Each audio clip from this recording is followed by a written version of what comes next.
Welcome to yet another Beyond the Blue Chats. I am so excited to have with me today Anuja Amin. Anuja is the founder of Circles of Safety, an initiative to educate and empower children, teachers, parents, and the community to prevent child sexual abuse. Motivated by her own experience, she has developed a rights-based curriculum to provide age-appropriate and accurate sexuality education that empowers young people from grades 1 through 12 to take responsibility for their own decisions and behaviors and the ways in which they may affect others. This curriculum that Anuja has devised informs students on varied topics such as puberty, gender stereotypes, bullying, consent, and much more so that they grow into respectful, confident, and responsible adults. Anuja, thank you so much for being here and for doing this chat. Thank you so much. Thank you so much for having me. This is absolutely wonderful. As you know, this is April Awareness Month. That's how we're celebrating it. Yeah. So I'd love to have this added perspective on seeing how the issue of child sexual abuse also extends to, so many people. Very true. Very true. So to start with, I want to ask you about some statistics. I don't want to start off in a very boring vein, but the reason I'm doing that is to understand really the gravity of the situation. So what are they in terms of child sexual abuse? Okay, so I will not do them in a boring way. I will try and just tell you very quickly. Okay. And if you want to expand on a particular one, Sure. please let me. Sure. But I understand important to set the gravity. First, a study in India that was done in 2007 shows that one in two children, boys and girls, equally vulnerable, will get sexually abused or were sexually abused. In that study, there were 13,000 children were sexually abused before they turned 18. So the statistic was 53%. Oh my God. Okay. Right? And these were children from different parts of India. They looked at six different geographical locations. So it's not like it happens up north or it happens here and there. No.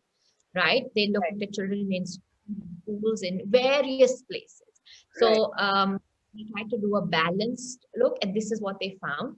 So that for me is shocking. And for me, that's an epidemic of its own that we need to deal with. The other statistic that I want to put out there is also that 90% of the cases, when we talk about all these children that are abused, 90% of the cases, the perpetrators are known or they're trusted adults or acquaintances, somebody, where either the family has placed trust on that person or it's in those known circles. So very often, stick our head in the sand and think it's something that happens out there, somewhere there, not in my backyard. We need to snap out of that. That's the other thing I want to do. The third part is that the third statistic I want to tell you is that in this study that was done by the Ministry of Women and Child Welfare Committee, they found that only 3 to 5% cases were reported. So can you imagine? 3%. Yes, out of the 53% children, so about 6,500 children that were affected, only 3 to 5%. So most of it goes unreported. In fact, it's one of the most underreported crimes. Right. To think about. Right. So there are various reasons why that happens. We will get into that later, but I think it's important to keep these in mind. And one statistic that people don't talk about, and I just want to put out there, is 1 in 3 cases in general when you see, and this is universally true. Right. It's also a child, an older child or a more powerful child that ends up with a younger child. And I don't call it abuse necessarily, because sometimes it is just that they don't understand and they've not been told what is appropriate. Maybe they have witnessed certain behaviors. Maybe they've been victimized themselves. Yes. There are various reasons why that may be happening. Yes. But these are all important statistics for us to understand so that we know how to go about it and how to spread awareness and educate ourselves. Absolutely. And I cannot imagine, I mean, I'm still kind of reeling with the information that you've given me, because I had no idea that it was so, so widespread. And 53% is, it's shocking. And I think when you look at it on the other hand, you realize that, one, yes, of course, people don't report, but also that, I mean, people like you are doing work in your, as much as you can, but there is clearly just not enough conversation happening about this. Now, when I think about children on the autism spectrum, I really get a chill, because I realize that children with autism are so much more vulnerable to this. And I want to ask you what you think about that. I mean, their vulnerability, I think, is increases by almost 100% when it comes to child sexual abuse. So, can you tell me your thoughts on this? So research has shown, and there's a lot more research that has been done in the Right, States and Australia countries when it comes to this, but overall research has shown, even in India, that people on the spectrum and anybody with a developmental disability is 2 to 3 times more vulnerable. okay, So can you yeah, imagine that I yes, like absolutely, high risk of being victimized, and which absolutely, is why we need to talk to them about this.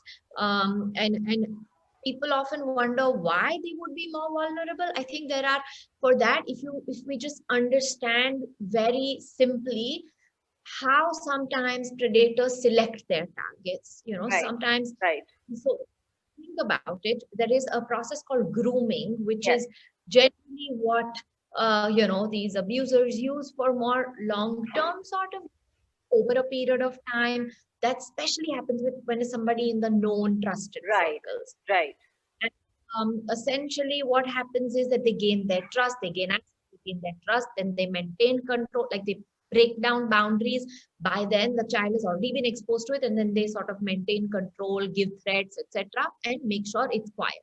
And right, then there is the other way, which I feel that kids on the spectrum are more vulnerable to. This other is the opportunistic offender, right, who right, look at opportunities, and it's a one-off sometimes that it's they're taken advantage of because they're in a certain situation, or they have access, easy access, etc. They become easy prey in that right, sense because right, vulnerable, and they can be more easily manipulated. And that may be sometimes because I understand that people on the spectrum, also children on the spectrum, have varying levels of, say, cognitive ability and communication yes, skills and social emotional understanding. This can vary, but in general, if anybody has more of a problem, then they become more easy targets because they're absolutely, going to communicate or talk about it. And sometimes they find it difficult to understand deception. First is yes, understanding basic emotions sometimes is a challenge. And then to add manipulation and deception, especially if it comes from somebody in that circle, a caregiver or somebody who's supposed to take yes, care of them, exactly, exactly, and which absolutely. makes them vulnerable. Yes, absolutely. I mean, it's really, really something which is very quite scary. The other thing is, what is interesting is, I used to teach a workshop on how parents should prepare for puberty for their children on the spectrum, and you find that in most cases, parents of children with autism, in particular, uh, they their parents don't, they think of them as completely asexual. Okay, so on the one hand, when we used to teach this workshop, the first thing we would tell parents is, look, your child's development may be different in other areas, but let me assure you that in this one area, sexual development is happening as per a typical child. At the same time, they think of them to as completely asexual. And so when you have a child who is asexual, I guess then you don't teach them those very things that you would, you might have a good touch, bad touch, safe, unsafe touch kind of talk with your child who's typically developing, but you may not with your child who's on the spectrum. What would your message be to parents like this? How would you again, sexuality is something which is not talked about in Indian culture at all, right? And here is something which is dealing with sexuality, but in pertaining to children, and especially when you have a child on the spectrum. How would you talk to those parents? What would you tell them and explain to them? A very valid question. And first of all, I just want to say that thank you for doing these sort of workshops, because I find it also that sometimes parents, are hesitant, Yes, even when it's, about children with typical developmental milestones. People still struggle with it. Youth serving organizations struggle with it. Parents struggle with it. So imagine to throw in a special learning needs, or like trying to teach that information with this other added competency that that person would need to teach it. I right, think it quite daunting. So I do want to acknowledge that I'm not saying it's easy, but I'm saying it's necessary. right. That Yes, we're not everything that we need to do as being parents or caregivers. It's not going to be easy, and this is one of those things yeah, that has to be. I think there are three stereotypes that sort of go around when we talk about children with special needs, is also, or on the spectrum, that they're incompetent, they're dependent, and they're asexual. yeah, Like exactly what you said. And I just want to say that the other parts, exactly like you said, that but their hormones and everything else is developing at the same absolutely. pace, and Yes, has absolutely has to be addressed, because I feel that sometimes they've grown up thinking, not liking themselves the way they are, wondering whether they'll ever be in a relationship, will they have certain interactions, certain experiences, etc. And so I think, if being the caregivers, being the parents, if we also make them believe that these experiences are not part of something that they're going to experience growing right, up, it I think makes them feel worse about things. And it's very important for them to, like anybody else, to have a positive self-image and positive body image. And absolutely. sometimes I think as a regular 14-year-old, rather than thinking of them as on the spectrum or Yes, anything like that, would, I think, especially when it comes to this, it helps because the messages remain the same, the approach will be different. that's So true. so what I'm saying is, when you think about what messages do I give, chalo, fine, I have to talk to them, but what do I talk to them about? The messages, think of them as a regular 14-year-old, Right, typical teenager who's acting out or right, frustrated or right, rush, right. exploring their own body. Yes, Absolutely. sorry. Absolutely. So there's a very interesting term, which I came across in all the research that I was doing, which is called prison of protection. So it is almost like it's a very unique situation which pertains to children with autism, where they are not given any sort of sexuality education because their parents think that they are protecting them. They think they won't understand, and this becomes their prison or their weakness. So again, because if there is a case of abuse, they will not be able to express. They have issues with communication, and they're not able to express how to kind of to do this. So how do you think parents of children can deal with this, and how do you think they can teach them? Okay. So I think that, prison of protection is a fantastic term. And I just want to say that I feel it applies to all parents almost, or most parents. Yeah, Because I've heard parents say, oh, I don't want to corrupt my child. Oh, my innocent bacha, they don't need to know about it's this. a And Western what, concept. yeah, I've been told that these are Western ideas, Yeah, and I'm painting our Indian culture. But anyways, what I want to say here is that, first of all, prevention through education is very effective. So, when we talk about child sexual abuse, arming them with the right knowledge, the right messages can drastically reduce the risk. Various Right. research studies have shown by 90% you can reduce the risk if you just talk to your children about basic messages. And I Right. will come to what those basic messages are. Right. And when we talk sexuality education also, I just want to put it out there that when we say protecting from what? Because essentially when we talk about sexuality education, we are addressing what you are. It is, as we are sexual beings. Yeah. When I talk about sexuality, I'm not just talking about sex. People keep thinking that you want us to talk to our 7-year-old about sex. I said, no, I'm not saying that.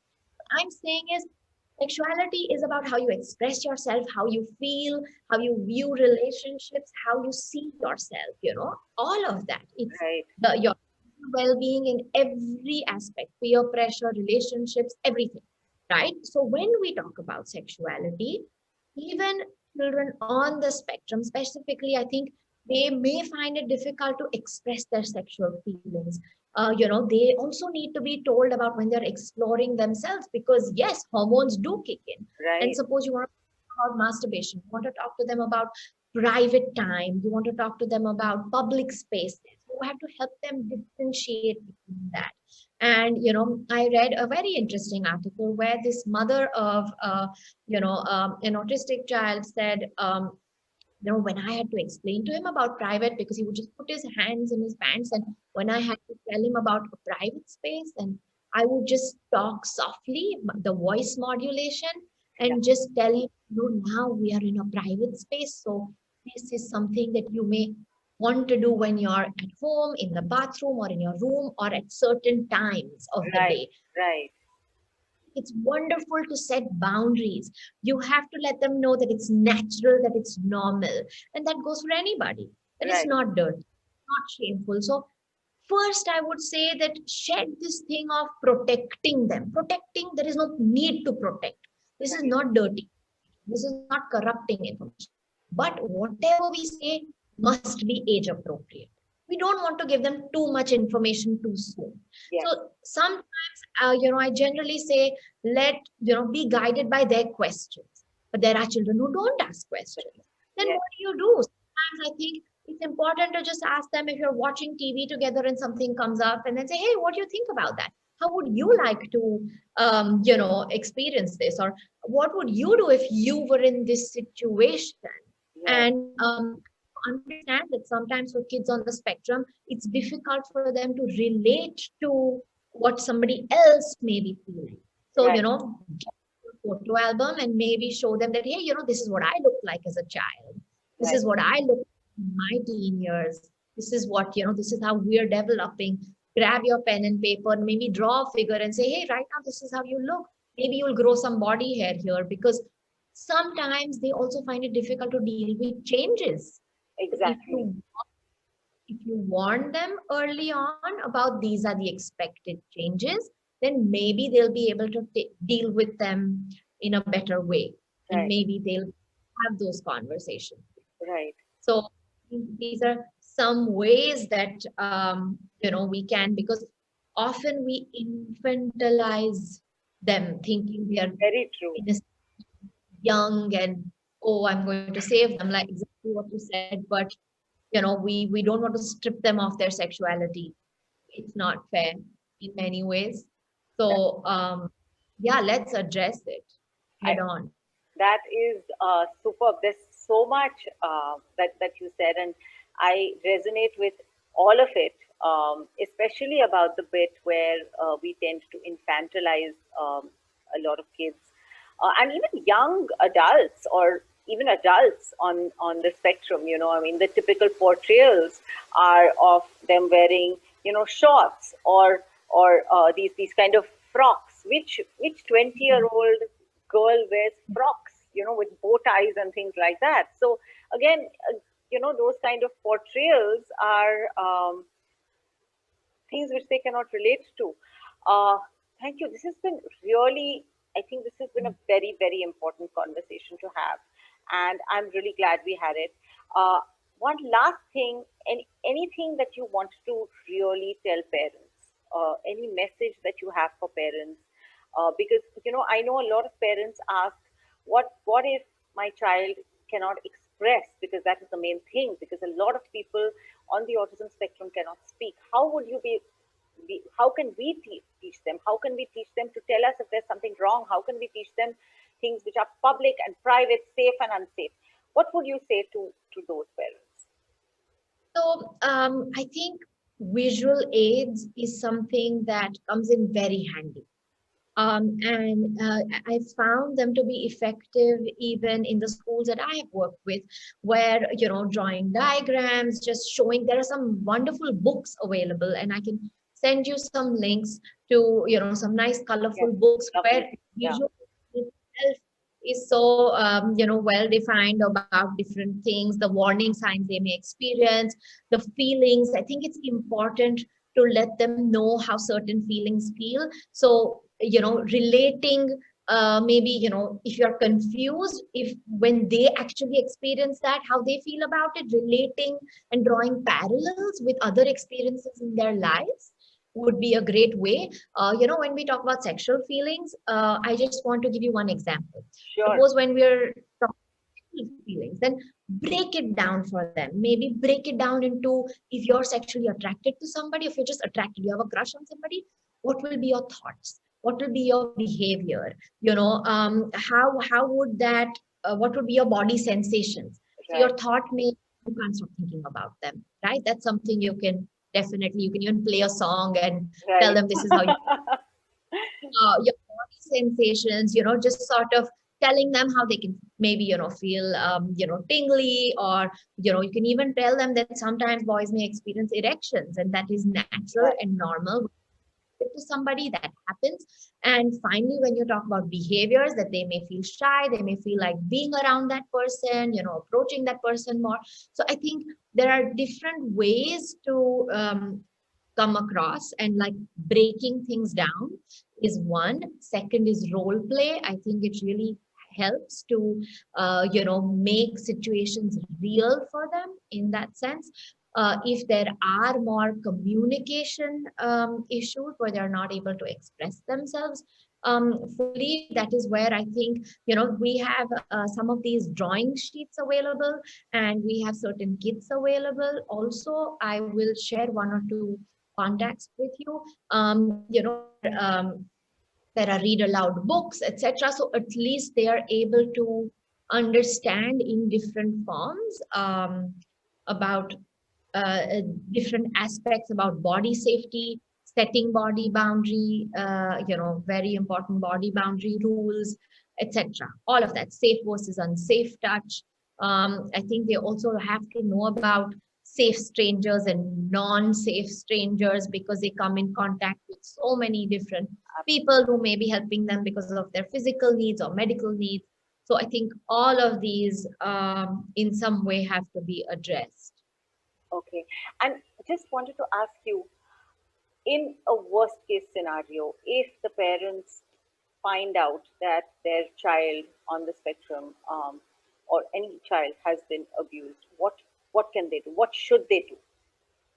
So, by law, under the POCSO law, which is Protection of Children Against Sexual Offenses, they are supposed to report it. Mandatory reporting is something that we have in India. Right. So, 1098, the child line number, is easily something that you can contact and report. There's also the NCCR website, and they have a helpline number, which is the National Commission for Child Rights, right? Okay. And you can, protection of children, that's the right. So you go online, and they have a ePOXO inbox. It's a portal Okay. where you can be anonymous, stay anonymous, and then just pick. Even a child can do it themselves, Right. because have certain figures drawn, and they just need to tick mark what they have close to their experience, whatever fits in, Okay. and just submit it, and your complaint is lodged. That is one, that the legal route that has to be Right. taken. Secondly,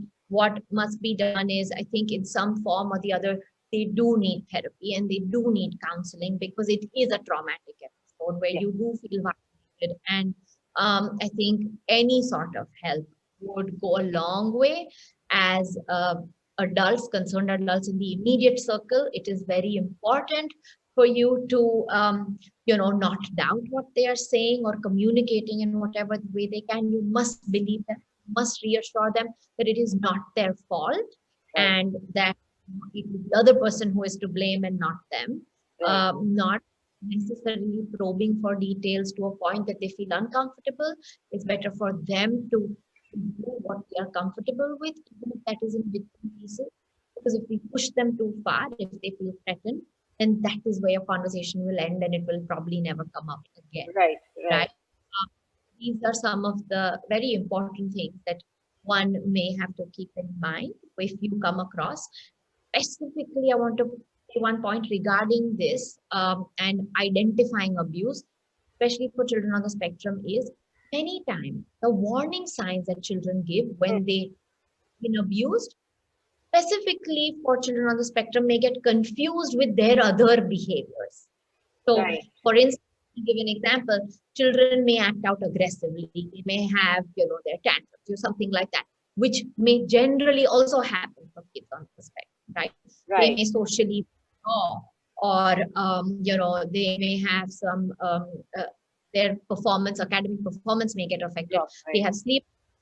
Sometimes they have bedwetting. They may have thumb sucking and regressive behaviors. Yes. So, sometimes, specifically for children on the spectrum, the warning signs get misattributed as ASDs or other Right. things, Right. Right. right? Yes. So important, all the more it is important for the caregivers to have that channel of communication, to be able to have check-ins is what I generally say on a regular basis, even when you've spoken to them about something new, if you've given them new information to say, hey, we just discussed this. Do you think you want to tell me in your words what you understood? Or Right. I know this is a lot to take in. I don't expect you to remember everything, but if you do ever have questions or if you do ever feel like discussing this, then I'm right here. And so I feel that just giving yourself there, putting yourself out there, saying these are topics that are always open for Right. discussion, Right. will really help. Absolutely. Absolutely. No, this has been very, very helpful. I mean, it's really something which I think is very important. Like I said earlier, that it's extremely important that it's discussed, and especially so for kids on the spectrum and their parents. It's something which, again, like you said, it's something which you think does will not happen to you, and these things don't happen in families like ours, or it doesn't happen in our social circle. But again, we know that that is totally not true, and that it is much, I mean, so much more prevalent than I never ever knew. And I hope that things like this make just a little bit of a difference to kind of raise awareness. So I thank you really so much. Thank you, Anuja. Thank you so much for coming and shedding light on this. thank you so much for having me. Thank you.